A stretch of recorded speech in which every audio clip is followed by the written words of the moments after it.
Welcome to our channel. Today we how to transfer static files to S3 and serve via CloudFront. Detailed guide step. Begin by logging into your AWS Management Console. Navigate to the S3 service from the Services menu. Click on the Create Bucket button.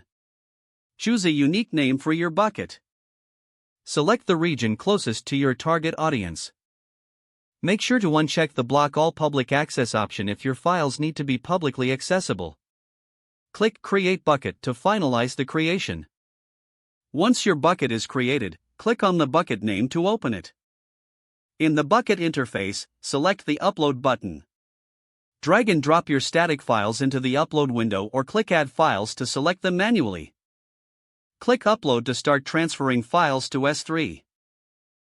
Wait for the upload to finish, then navigate back to your bucket. Verify that your files are now listed under the contents of the bucket. Next, go to the CloudFront service from the AWS Management Console. Click on the Create Distribution button. Choose the Web Distribution option.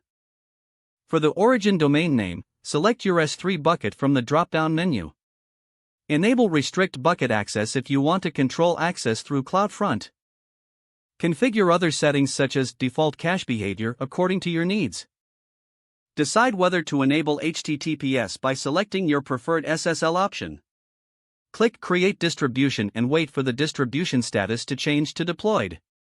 Once deployed, copy the access your static files by appending the file name to the CloudFront URL. Test the URLs in your web browser to confirm everything is working. Ensure that your files are served over CloudFront, improving load times and reliability. Monitor your distribution in the CloudFront console for performance metrics. Adjust settings as needed based on your traffic and usage patterns. If the page does not load, refresh the browser or try again in a private or incognito window. Make sure you are using the correct email address, then retype it carefully to avoid small typos. Don't forget to like this video and subscribe to our channel for more step-by-step tech guides.